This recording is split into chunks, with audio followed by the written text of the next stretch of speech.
From Hollywood, it's time now for... Johnny Dollar. How you making out, Johnny boy? Who is this? You disappoint me, Johnny. You ought to recognize the condition, if not the voice. Joe Crayley? Yeah, the drunken reporter on the Daily Herald. I want to talk to you. Where are you? Oh, no, you don't. Not tonight. Why not? In 10 minutes, you'd have me shooting my big mouth off. About the rackets here? And the murder of the Honorable Chief of Police, and the peculiar morals of his lovely young wife, and... Joe, listen. And last but not least, the ethical and philosophical problems of an intellectual lush, a reformed idealist who once or even twice Joe, tried... an hour ago, in front of City Hall, somebody fired 5 shots at me. Joe, are you there? Beat it, Johnny. Grab a plane, train, bus, or walk, but get out now. When they put the finger on it, sticks. Greensport, boy, is a wide-open town.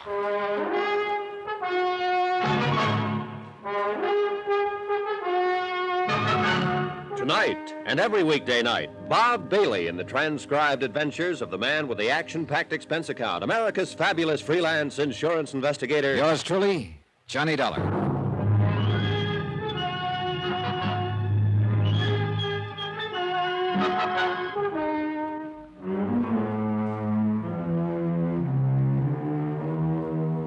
From Special Investigator Johnny Dollar, location Greensport, Missouri, to the Home Office, Great Plains Guarantee Company, Hartford, Connecticut.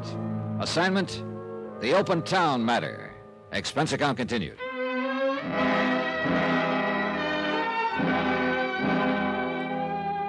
Item 7, $1.85, taxi to the home of the mayor of Greensport, Will Lyons. I decided to go straight to headquarters, so to speak. Joe Crayley, professional reporter and semi-pro drunk, might have been able to help, but I didn't know where to find him. So far, I had a lot of questions, no answers. Police Chief Ed Blake had been shot to death in his own home with his own gun. His young widow, Marty, and City Attorney Dave Sherman had been present and both told the same story, mysterious prowler. Supposedly, the prowler was Shorty Wells, an ex-convict with a grudge against the murdered chief. But Shorty was missing, and the case was at a standstill. So I went right to the top, to Mayor Lyons. Come in, Mr. Dollar. Come right in. Thanks. My wife is going out this evening, committee meeting at the Women's Club. We can talk here in the library, if you don't mind. All right, fine. Take a chair there. Yeah, well, Mr. Dollar, I will say it's a pleasure to see you safe and sound. Oh, you heard about the shooting, then? I heard the shots from my office. Then the acting chief of police phoned me a few minutes later. Well, does he know yet who did it? Not the slightest. There were no witnesses. At least none who cared to talk. Car took off at high speed and then just disappeared. Like Shorty Wells. Fine. I sympathize with your feelings, Mr. Dollar. I'd feel the same way if I'd been made a target of. But you can rest assured, sir, that every facility of law enforcement in this town is working round the clock to bring the culprits to justice. Yeah, well, that's very comforting, Mayor. But actually, I'm not sure I was the target. What do you mean? Well, when I left you and Dave Sherman and came out onto the sidewalk, Marty Blake was waiting for me in her car parked at the curb. She'd been there about 20 minutes, she told me. Yes, but whoever fired those shots had the setup planned, worked out. And I don't think they could very well have planned it for me. Why not? My schedule wasn't predictable enough. They didn't know when I'd leave City Hall, whether I'd be alone or not, or what I'd do when I stepped outside. It's a point, all right. Marty, on the other hand, had been there for 20 minutes. Plenty of time to arrange the thing. But why? Why should anyone want to kill her? Well, there you got me. I don't know. After the shooting, of course, I had a police officer assigned to guard duty at her home, but I regarded it as merely a routine precaution. I was certain that the attempt was made on your life, Mr. Dollar. Well, those bullets came too close to both of us for very much peace of mind. Well, at least Mrs. Blake has protection now. Oh, yeah.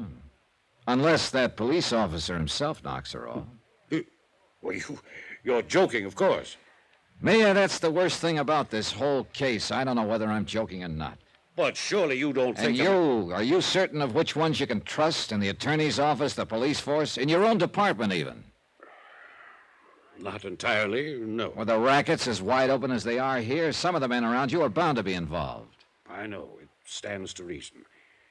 Every raid we've ever attempted has been tipped off before we even got started. Blake tried while he was alive. Dave Sherman tried. I even organized two myself. Told nobody about them. Brought in state police to carry them out. Same result. Say, what about Blake? He must have been in with the mob to live on that lavish scale he did. I suppose so.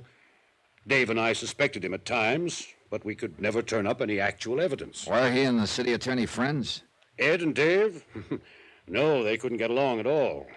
And yet, the night Blake was shot, Dave Sherman was staying overnight in his home. Yes, I know. I've thought myself it was a little odd. Dave says Blake had asked him to, invited him to go on a fishing trip the next morning. A fishing trip. And yet they couldn't get along. I know. I can't explain it any more than you can. Any chance Dave Sherman was the intended victim that night instead of Blake? I really don't see how, Mr. Dollar, in view of the circumstances. Blake was killed when he heard a prowler and went downstairs to investigate. No one could have expected Dave to do something like that. No, I guess not. It was just an idea. I've thought of all kinds of outlandish possibilities myself, but it always comes back to the same thing. Shorty Wells. Yeah, the ex-convict who swore he'd get Blake when he went to prison. He was paroled just the week before, Mr. Dollar, and he was seen in town the day before the killing. And nobody has found hide nor hair of him since. Yeah, it adds up all right. But somehow I still can't buy it. Maybe it just adds up a little too well. 3/4 of the criminals who are sentenced make threats like that, but it's a rare one who carries it out. Rare, yes, but not unknown. Oh, true. I admit he's a strong possibility. But when I hit town this afternoon, I thought Marty Blake was a strong possibility, until the city attorney himself came up with an airtight alibi for her. Why did you suspect her, Mr. Dollar? Insurance. A $50,000 policy on Blake's life. His wife's the beneficiary. Well, I don't imagine $50,000 will last Mrs. Blake very long. Hey, tell me something, Mayor. Are she and Dave Sherman close friends? At one time, yes. In fact, Dave was pretty serious about her. But after she married Blake last year, Dave turned against her completely. I see. I don't think he'd risk an alibi for her out of friendship, if that's what you're thinking. Oh, I don't know exactly what I'm thinking. Mostly I'm just guessing. I've been doing that 2 years now, Mr. Dollar. Guessing, figuring, trying to spot the leader behind these rackets, not knowing which officials I could trust. Mayor, is Dave Sherman one of those you can trust? I'm not sure.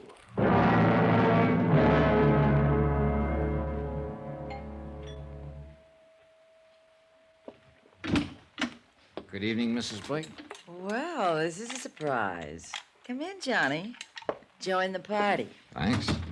Of course, I'm the party. There isn't anybody else. Except my watchdog sitting out there in front. Yeah, I saw him. Cute, isn't he? I didn't notice. I did. Think that's terrible, Johnny? A girl who's been a widow 4 days noticing another guy. Why not? You didn't care anything about your husband. That's right, I didn't. Here's to all husbands. May they rest in peace. He's a cute cop, all right. You know what? I asked him to come inside and have a drink with me, and he actually blushed and stammered. Now, wasn't that cute? Devastating.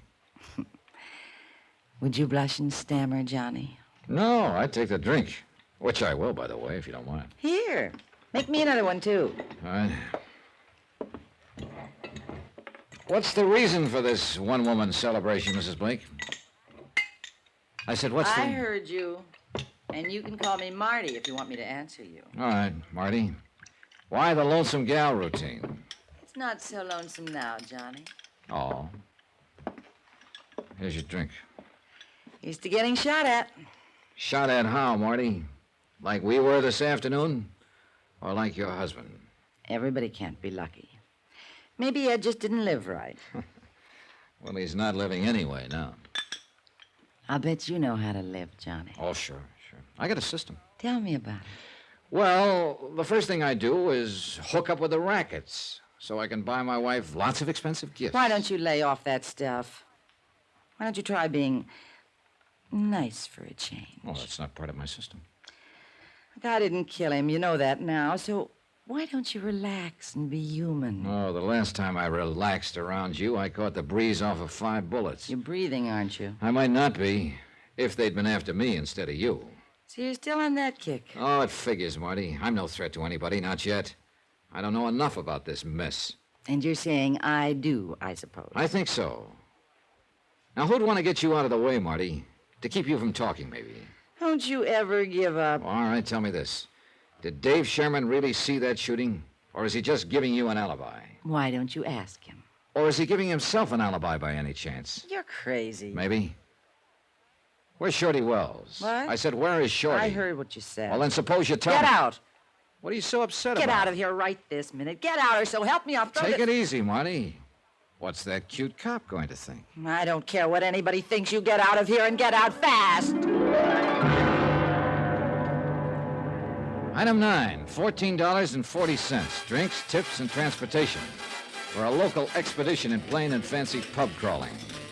I was looking for Joe Crayley, disillusioned idealist and erstwhile reporter on the Greensport Daily Herald. I found him on my third martini. He was on his seventh. How, Johnny?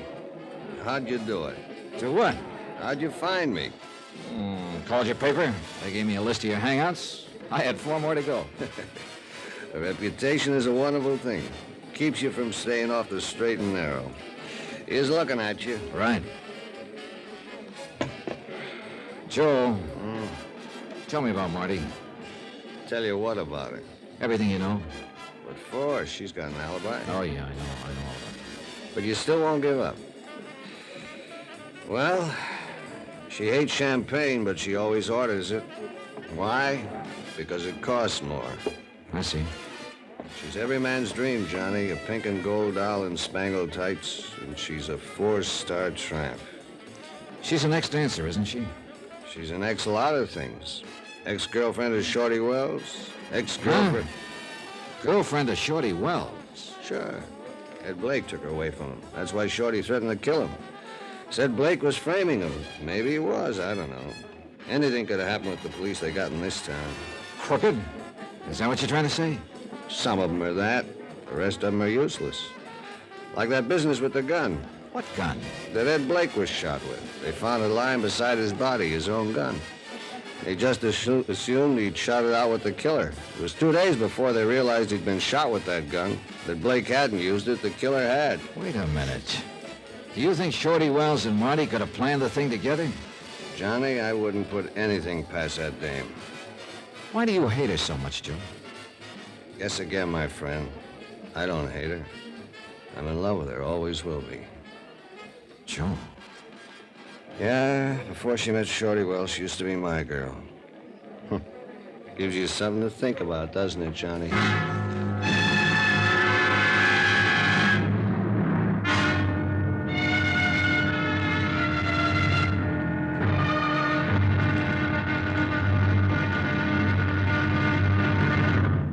Now, here's our star to tell you about tomorrow's episode of this week's story. Tomorrow, a man with a gun, desperate, faces a blazing inferno and gambles his life. Join us, won't you? Yours truly, Johnny Dollar.